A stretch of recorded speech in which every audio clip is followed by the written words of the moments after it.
and just kick it over. How y'all doing tonight? Hi. I'm glad to be here. Believe me, I'm very thankful.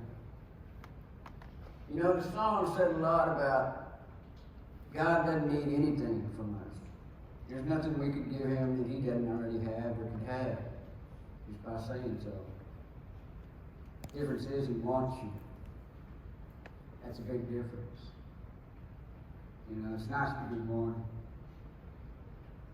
Because things in life can get pretty tough. I was born in Dallas, raised in the South Cliff. For you all that don't know, that's Oak Cliff, the river. And of course, I was born a long, long time ago. And back then, it was a pretty rough neighborhood. Back in the time when there was a lot of racial wars and kids battling over stupid stuff. And it's a tough neighborhood, so I learned how to take care of myself then. Thought I was in charge of my life, you know. But growing up in that neighborhood, it was very easy to fall into the traps that Satan will set for you. Got into drugs by the time I was 11, smoking marijuana, huffing paint, glue, stuff like that, you know. A lot of fun for a short period of time. And then it all comes crashing down. Well, thankfully, my dad got a job, transferred, and we moved out to East Texas where I went to high school. Moved out there, didn't know anybody.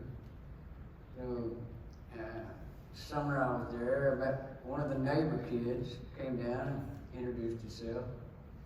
And we started hanging out, and his daddy worked at the local brewery, Schlitz Brewery in Longview, Texas. Always had a garage full of beer. By the time I was 13, 14, I was drinking every weekend. Parties on, you know. And it was okay, you know, smoking weed and drinking, it was a lot of fun, but you kind of lose track of where you're at and what you've done. And to back up a little bit, I was at church camp when I was about 10, and I got saved there. And I knew Jesus was watching over me, even though I was kind of pushing him away, saying, oh, I got this, I can handle it, you know, I can take care of it. Truth is, I really couldn't, but by the time I was 16, I was into fast cars, fast motorcycles, and fast girls. But got into racing. A lot of that was fun. Got on the street bike, never went back to the dirt. Started racing fast motorcycles. Got pretty good at it. Had a few bad crashes though. And then my little sister was killed in a car crash. And part of me died that day, I think. And it was a hard day for my whole family. And so I packed up everything I owned in the car I had and moved to Abilene, just to be with my mother, because it really shook her up. And we prayed a lot, we hung out a lot. Still, I didn't know anybody, and it just so happened the first person I met was into drugs.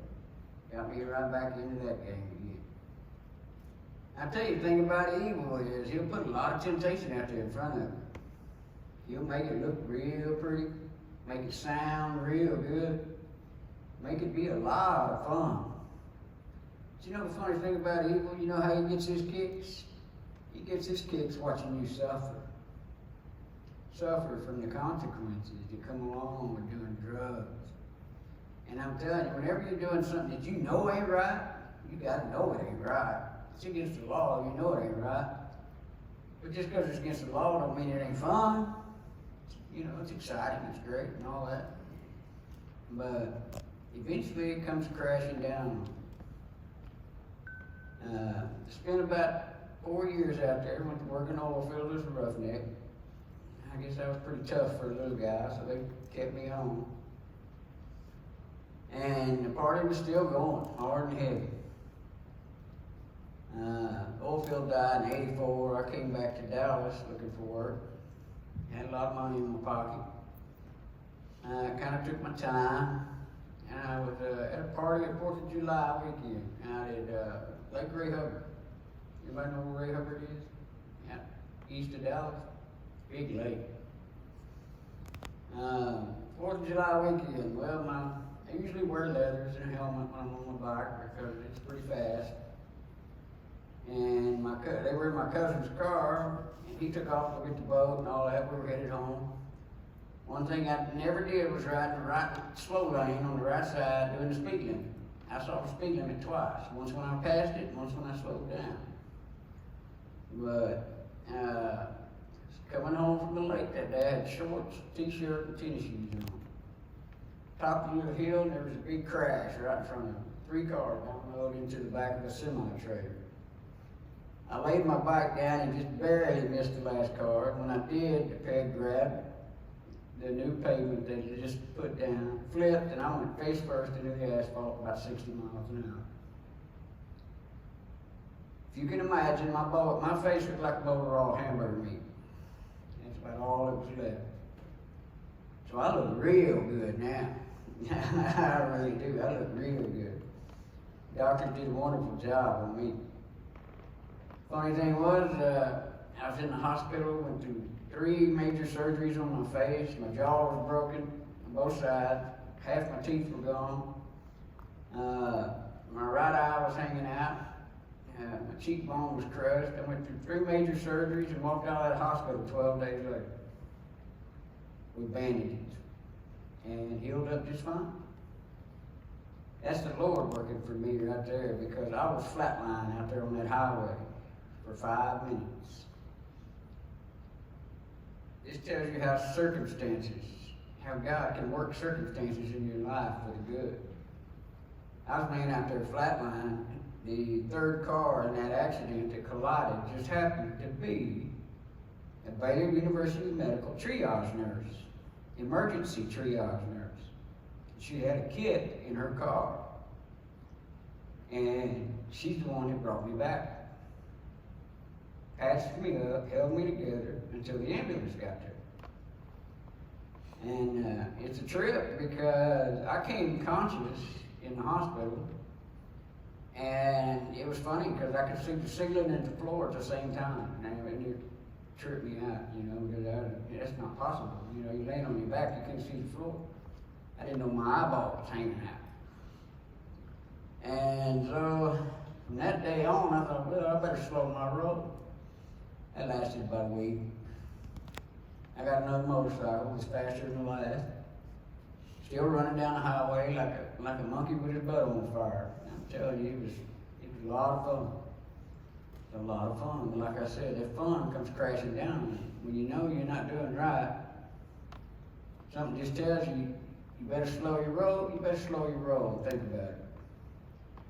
Well, I know God was with me because about 20 years after that, well, let me fill in that gap a little bit. After that, I met a girl. She was into the drug scene and all that, but I told her, we dated for a while, and then I told her I just couldn't take it anymore. Couldn't take it anymore. The drugs and the wildlife, it just wore me down. I'm 26 years old, 27 years old. I said, man, I'm just tired. I'm wore out. I feel like an old man. 27 years old, can you believe it? So I told her I was done. That was it. I can't take no more. And she told me she was pregnant. So that changed everything. I asked her to marry me. We had 4 beautiful daughters. I got a promotion in my job, moved to Indiana. There we got clean and straight, raised our kids, got back into church. Everything was good for 17 years. 17 years, it was good. And during that time, I was out of town on a job. We were working 20 straight hours every day. Somebody made a bad engineering move. I was with an electrical company. We had to go out there and fix it. They sent all their best foremen out there to do the work. I was one of them at the time. So we'd pack a lunch every day, go sit in our van, eat 15 minutes, take a 45-minute nap, because we got an hour for lunch. On a 20-hour day, that's not much. That's all the sleep you got. And one day in that van, I was sitting there, I had a vision. Some call it a dream, I know it was a vision. I was laying there, I was sitting there in that van, I ate my lunch, and I guess I just fell out. When I woke up, and I mean woke up, like I'm sitting here talking to you right now, I'm wide awake. At least I think I am. I was hovering about a foot above the road, fully clothed, and this is heat of the summer. I was wearing jeans, black and white flannel, lumberman's flannel shirt, and my ball cap. I always got a ball cap. And just hovering there above the road, and I'm like, what the heck is going on here? All of a sudden, I just took off, straight across the road, straight down the road, headed right for this tall, sheer, white wall. And then I just turned and went straight up. I was soaring through the heavens at a speed you can't even imagine. I'd make Superman look like a rookie. I mean, I was just soaring. And the one thing I can tell you about it is it's the greatest feeling I ever had in my life, because it felt like I was going home. After you've been on a long, you won't know this, but your parents would. After you've been on a long vacation with 4 girls, packing a road trip down through South Texas and back for 8 straight days, you know that last mile home, oh, I'm almost home. Kind of what it felt like. I'm almost home. And then something grabbed me by my ankle. And all I can remember saying was, no, I don't want to go back. And boom, I was back in that van, sitting up, the alarm on my phone's going off to wake the other guys up to go to work. Now, I had a train horn on my phone, and this thing was loud. You could hear it. I mean, it was loud. Well, I grabbed that phone, I tried to turn it off, it won't shut off. I'm about to throw the phone in the floorboard, and just as serious as I'm sitting here talking to y'all, my buddy sitting in the driver's seat next to me reached over, grabbed me, shook me, woke me up a second time. And I'm like, I pick up my phone and I turn off the horn. Now you think deja vu. This ain't no deja vu. This was the Lord showing me something that I needed to see, to confirm in me that there is a place to go when you leave here. Now when you get there, He decides where you go from there. Now I know when I was racing them motorcycles up down the street, when Jesus wasn't there with me, He had an angel with me at all times, because He had that wings to keep up with me. But I just know in my heart that Jesus was with me every minute, even when I took the low road. Once I chose Him as my Savior, He never gave up on me. He wanted me. He's got a purpose for me. That's why I came back. You know, as a kid, I always looked for that purpose and never could find it. You always find that purpose when you stop looking for it. When you stop looking for it, let the Lord work through you. Just be the best you can be at whatever you do, because no dream's too big for God. No dream's too little for God. Shoot, He helps me in my golf game. So, you know, I pray that Him on every hole. And it's, you know, but I still ride motorcycle. Anyway, I'm so thankful because I had a good marriage for 21 years. My wife got a staph infection in her leg. One of them flesh-eating bacteria started to, I don't know how it got started. She bumped her leg on something, got a little nick, did the mama thing, you know, an antibiotic ointment, a Band-Aid, everything's good. And it just grew and grew and grew. After 2 years, 3 major operations, they finally saved her leg through a lot of work and rehab. But in that time, she got back on drugs, pharmaceuticals. She was hooked on painkillers so strong they'd knock an elephant down. She was on antibiotics that would kill a horse. I mean, they'd hook her up to an IV once a week. She'd be sick for 3 days. So she was taking antidepressants. She was taking painkillers. She was taking all these pharmaceutical drugs. And then when they finally saved her leg, they cut her off. They didn't wean you off like, you know, they do today. They try to give you, you know, a smaller dose, let you get off of it easy. They just cut her off and said, well, you're done. You know, no, we're not going to give you any more of that. You don't need it. So she went to the street looking for drugs. Next thing I know, all the drugs are back in our life, running full kilter, and it was fun for about a year. I gotta say, like I said, evil likes to see you have a lot of fun right before he takes you down. I lost everything. Our marriage fell apart. Luckily, my kids were grown. My youngest was 18, just turned 18. Everything went haywire in our family, and I couldn't do anything to stop it. No matter what I did, it was the wrong thing to do. You ever been in that place? No matter what you did, it was the wrong thing to do. You think you're doing your best, whatever you do, it's the wrong thing to do. I lost everything. I lost my family. I lost my home, my land, most of my money. Got laid off from my job because they cut their personnel in half. So I took the last little bit of money bought me a Harley, thought I was going to drive it straight to the gates of hell and take over for a while. I almost made it. But the Lord saw fit to put somebody in my path to change my mind. And I knew it was the right thing to do, turn around. And that's when I got involved in the Cowboy Church up in Ponder, Texas, Denton County Cowboy Church. You know, I was raised in one of those churches where everybody wore a suit and tie every Sunday. From the age of 4 on up, you wore a suit and tie at church every Sunday. You dressed up like it was Easter every Sunday. Sunday morning, Sunday night, Wednesday night. And Cowboy Church was pretty cool. It was laid back. They had a bull riding arena out back. They had horses in stables. They had goats and pigs out there. I mean, you know, kids come to church to work. They didn't come to play. They came to work. And it was different than anything I'd ever seen before. And got back closer to God and talking to Him.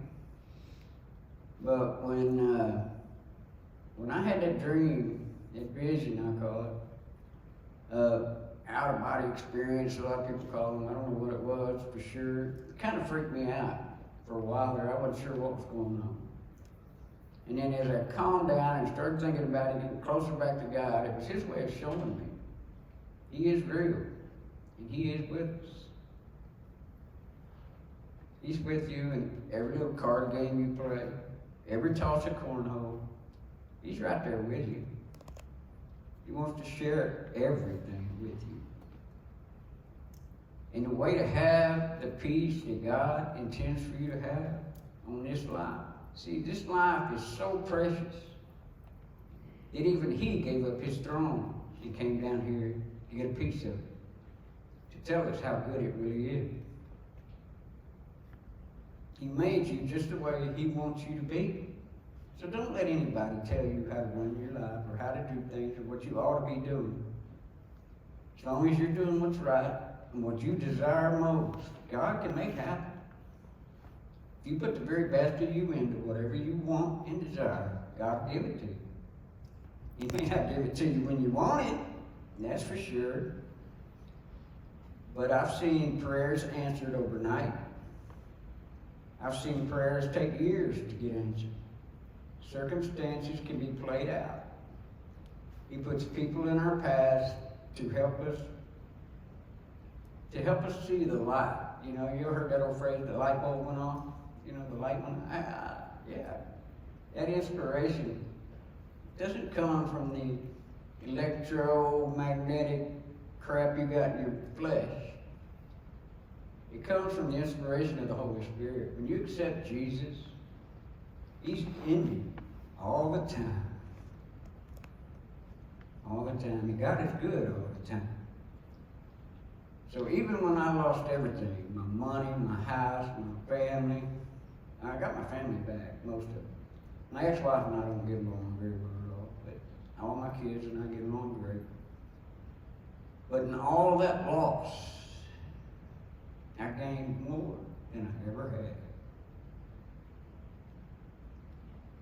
I gained more than I ever had because I learned to love again. I was on a mean streak for a while. Like I said, when I got that Harley and I was ready to go downhill, I went downhill fast. And I was Another word for it, I was just flat mean. Been to prison twice. And let me tell you, prison's no fun place to be, boys, girls. I don't know how the girls are, but them boys will shake you up. I lost an eye in prison. Trying to help an old man keep from getting beat up, I got beat up. But you know what? I'm thankful I still got one. Can't play golf as good as I used to, but it's still a lot of fun. People look at me and say, "You ride a motorcycle?" I said, "Yeah." "They give you a driver's license?" I said, "Yeah."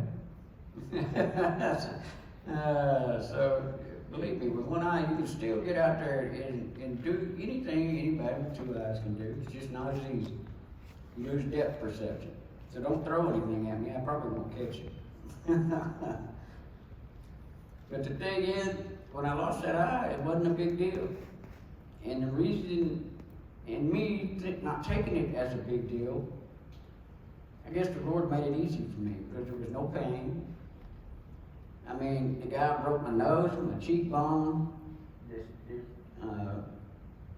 skull bone that brings to your eye socket, broke my eye socket. I had to go through 2 surgeries to get that fixed. But the Lord was with me every step of the way. I had no discomfort. I was in prison. The worst medical care you can ever think about getting is in prison. Believe me.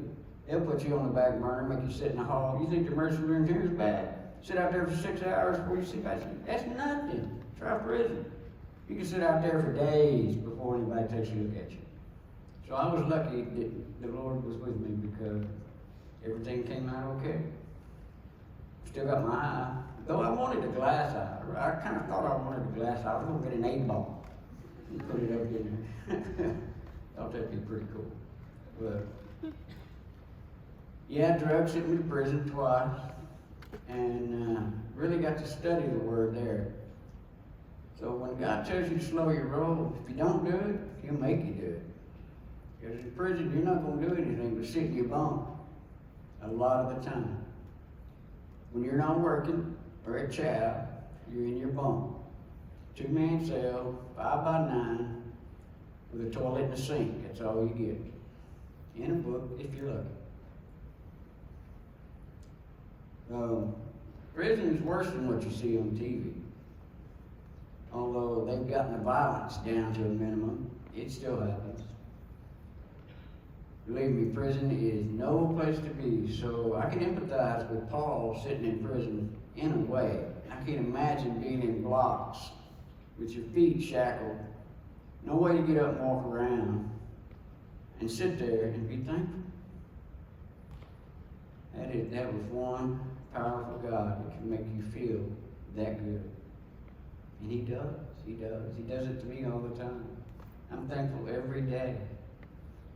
You know, one of my favorite verses out of the Bible. Of course, everybody knows John 3:16, but mine's Philippians 2:14. You might know what that is? Do all things without complaining or grumbling. Try that for a day. Try that for a day. Try to do everything you do without complaining. When food's put down in front of you, it's all good. When you have to go to work, if you work, it's all good. See if you can do that for a day. See how much better your day will be when you are the one that's not complaining, but solving other one's complaints. It's a lot more fun to give than to receive, believe me. When you can bring somebody up that is down, it brings you up more than it does them. It does me. It brings me up a whole lot more than it brings them up. But to see them to get a lift, put a smile on their face, it's a great day. It's a great day. I am thankful for the Lord giving me a life. I'm sorry I damaged the temple as bad as I have, because I tore it up pretty good over my ear. Pretty hard-headed. Now I'm even harder. I got a plate in my head right there. Metal plate. And still pretty hard-headed, but I've learned to mellow out in my ears. But I'm not old. I'm 62 years old and I feel younger than most of y'all half the time. In fact, I could probably outwork most of you. But, like Ace got more energy than anybody ever known. If I had that again, I'll tell you what, I used to be like that. I wish I was again. You know, I'm so thankful. I wish I could have been thankful when everything was falling apart. I wish I would have been thankful when I was losing everything. I wish I'd have been thankful before I lost it all and had to come to my knees to find the Lord again. Because He didn't turn His back on me, I turned my back on Him. If you let Him work with you, He'll work with you every day in every way. But when you think you got control of it and you're ready to take charge and run with it, He'll let you. You just go ahead, see what you can do. See what you can do without it for a little while. Me, it landed me in prison. So you got already, I landed there twice. And when I got out of prison, I came to Red Oak, Texas. My sister lives here. And her husband had passed away a couple years earlier. So I came down here to live with her. And it's been the best thing for both of us. The Lord brought me to this church, and I've met some of the best people I've ever known in my life in this church. And I'm so thankful. I'm so thankful God brought me to Red Oak, Texas. Because everything's been good. I've got everything back I ever had and more. If I want it, I could have anything I want. But it's not about the things I can get on earth. It's what I can do for others that makes me feel good inside. And that's where it all happens. That's where it all boils down to. And that's the real deal. If y'all got any questions, I'll be hanging around. I'll be glad to answer anything you got to say, anything you got to ask. You know, if I can answer it, I will. Thanks for listening to me. Thank you, Lord.